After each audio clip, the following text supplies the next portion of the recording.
Hi, I'm Rick Dancer. 10 years ago, I was doing my own business, had a television show, and I decided I was going to do a special. As a child at Christmas time, because my last name's Dancer, I always got teased about being Rick Dancer, Dasher Dancer, the reindeer, all that stuff. So I thought I found a reindeer farm out in Marcola, and I thought, I should do a special called The Strangest Reindeer of All. So what you're going to see is not all the stories, but many of the stories of people. It's I guess what this is how does Christmas today look like the person it's named after, Jesus Christ? I would say it doesn't look anything like him. And so what I did was went out to find out what does Christmas really look like? And I did that through the eyes of different stories I'd heard about people, humble people. And then some of the stories we just found while we were doing it. So I hope this is enjoyable for you. Get the family out. You can all sit around and watch this. It's brought to you by Dr. Michael Bratlin, Chris Dental Family Dentistry, Montana Oral Surgeons. Also, we have Albert Taylor, Endless Possibilities is another one of our sponsors. And then New Leaf Hyperbarics and Wellness Center. We couldn't do this without them. So check them out, find out what they're doing. And here's the special, The Strangest Reindeer of All.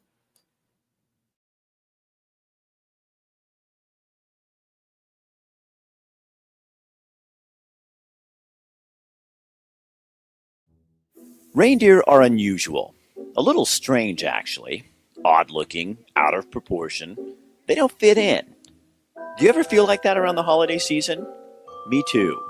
And we're not alone. As a kid, I took a lot of ribbing over my last name, Dancer, around the holidays. But it was okay. It made me feel important and somehow connected to Christmas. But the more commercialized the holiday season becomes, the less attraction it has for me. Like the reindeer, I too am a bit strange. I feel like Charlie Brown spinning my wheels trying to figure out how to do Christmas without all the trappings and trimmings. The older I get, the more real I need things to be. Truth matters. For the next 28 minutes, you and me are going on an adventure. A search for, I don't know, I guess I'm looking for something real about Christmas. You ready? We begin at St. Mary's Catholic Church in Eugene. Why? You're about to find out. You know Dasher and Dancer and Prancer and Vixen, Comet and Cupid and Donner and Blitzen. But do you recall the most famous reindeer of all?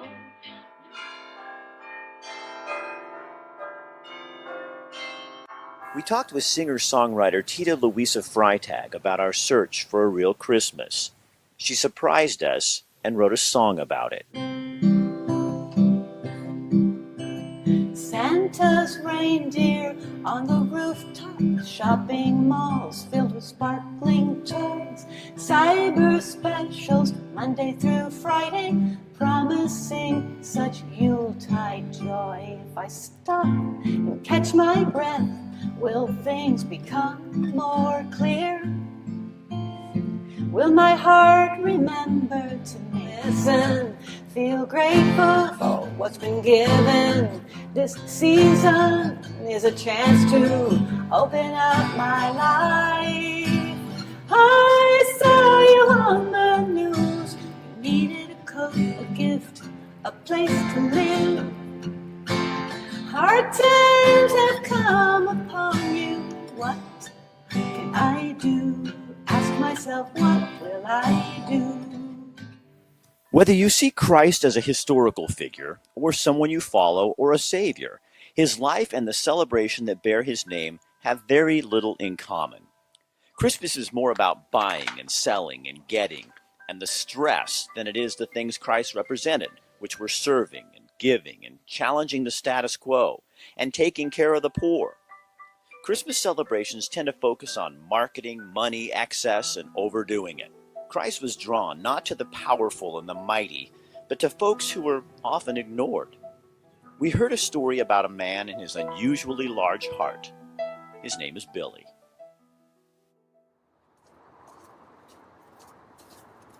So you must be Billy. Yeah. Hey, Billy. How you doing? No, thanks for meeting me. I appreciate it. So tell me what happened when you met these people. It was Well, right here, right? Yeah, I was right over here on the other side of the bushes here. I was sitting on the table, and they were out here just laying in the grass sleeping. And when they woke up, they came over and asked me if I knew where to find any blankets or anything, because they were cold and all their stuff got stolen. And at that time, I didn't know of any place that was open. So I thought, well, I got some sleeping bags at home in the shed that just sitting there. And so I went and got some food, some sandwiches and some chips and some drinks, and I brought it back to them. Why'd you do that? It's kindness in my heart. I just felt sorry for them.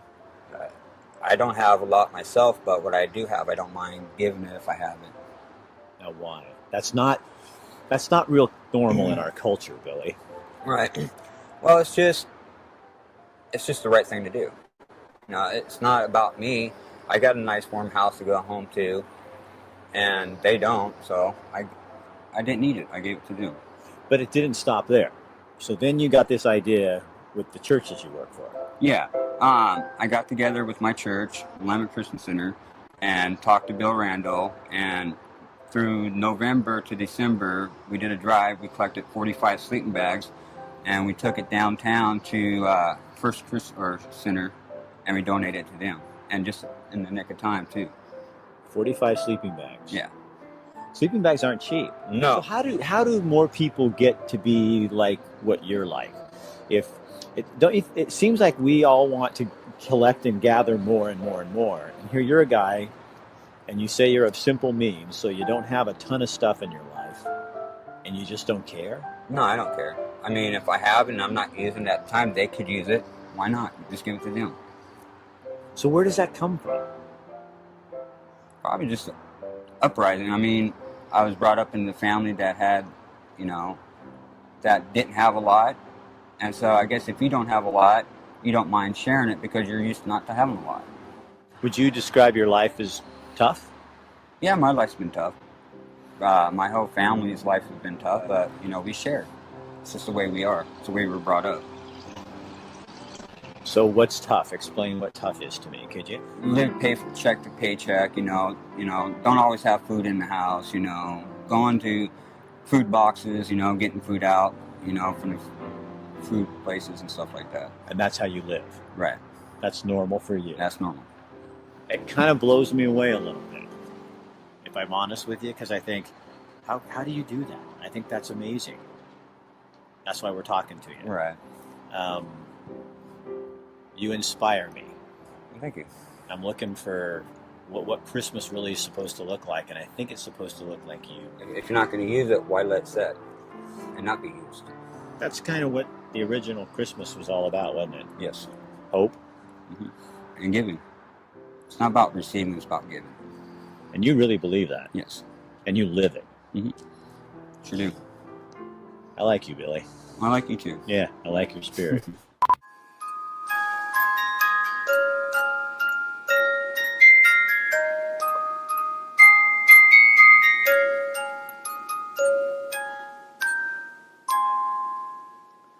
It's easy to forget the meaning behind the tradition.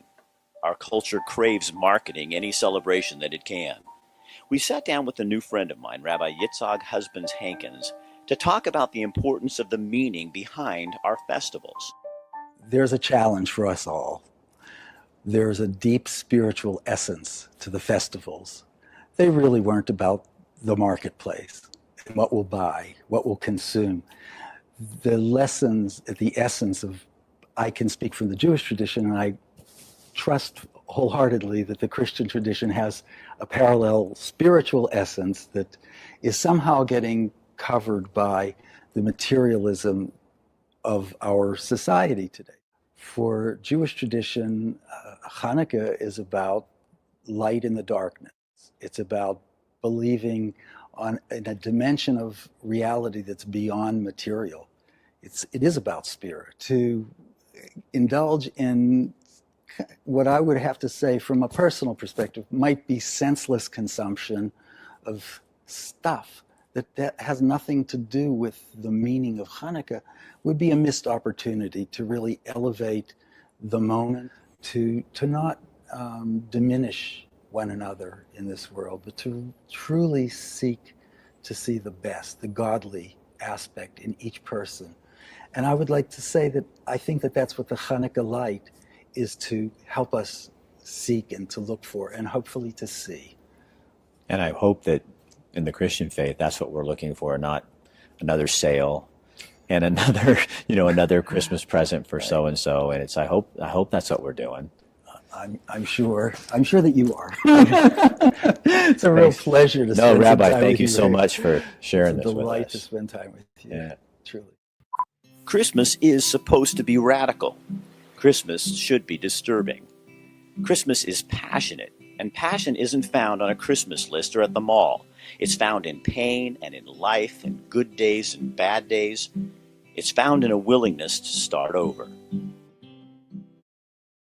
Mike played in a band for a lot of years. I've been here 17 months, going on 18. Now he's rewriting his life story in a program at the Eugene Mission. Lightning, rolls of thunder. I've been to several treatment centers. I've been to 4 different inpatient treatments in my life. Glory and power be to you, the only wise King. Finally tried having a sponsor, doing all the stuff for 12-step. I really did. And the longest I could stay sober was about 4 months. Have our own living place. This is true. So it's really going to be a good deal. But it's a commitment on your part. It's a way of a commitment. Yeah, you have to, so you have to be real about it. And I just couldn't stay sober. I spent 23 days at the Wayne County Jail. I don't think it's necessarily always society's fault, but they get lost in the shuffle. Some guys go off and don't want to be, for whatever reason. Maybe there's been abuse, maybe there's mental illness. Some guys go off and don't want to be social. A lot of these people don't have any identity because people shut them out. For homeless people who have addiction problems that are in recovery, or maybe not in recovery, this is a real tough time of year, the holidays. Why? Because it makes them think of families they've lost, maybe better times. It's about putting a smile on someone's face, making them feel like somebody. It gives us that recognition. We're made to be in communion with each other. It's the way God made us. We weren't made to be apart. A lot of these guys have been separated out by themselves. And when they get acknowledged like that, it's that natural thing in all of us that God put in there, that someone else acknowledges us. And it's kind of like the beginning of, well, at least they care enough to learn my name. How important is hope? How Oh, wow. important is hope to people in your situation and the situations you see in the day center? Well, without hope, there would be no point in doing all this, because those are the things that, I know in the Bible it says it's things that we don't see, that we believe in, and that's hope. And without that, what is the point of life? I mean, you can't run on self-will. You're going to burn out. And these guys here, if they believe and they have hope, then they're going to make it through today and be able to get up tomorrow and do the same thing again. That's what a lot of us guys here at the Life Teams do. We get up every day and go, hey man, thank you, Lord. I got today, and I'm going to go out and make that. And I'm going to hope for a better tomorrow.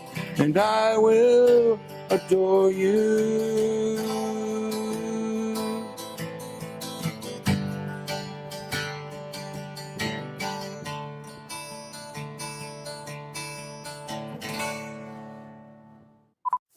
While shooting video for this special, we stopped in the Whitaker neighborhood of Eugene. We parked in front of a building we'd never paid much attention to and discovered another untold story. It's hard to play out here. The Jesco rents the hall for NA and AA meetings, all 12-step stuff, and it's a fellowship. So you're a heroin addict. Yes, ex-heroin addict and a crackhead.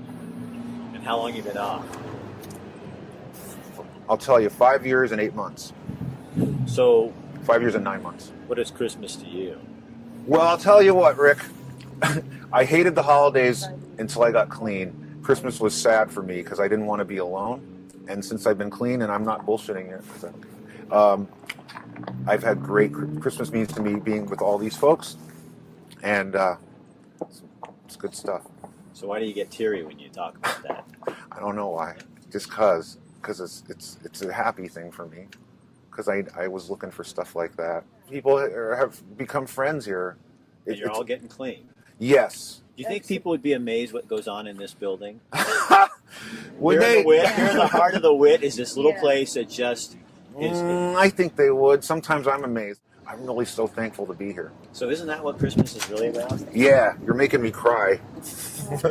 Because it's good, isn't it? Yes, it's a great thing. Yeah. So do you think too many people, maybe we live our lives too much on our own?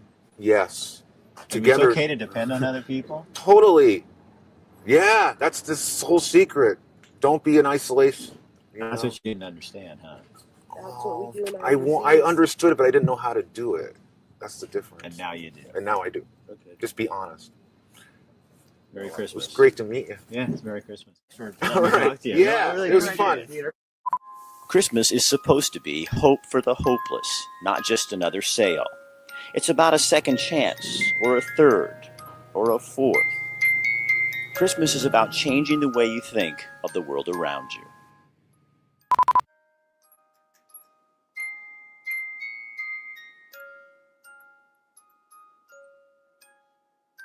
So this is the part of the show where the TV guy is supposed to come on and tell you what to do next. But we're not going to do that because this was our adventure. And I think each one of us will take what we can from it and maybe change the way we think about and do Christmas.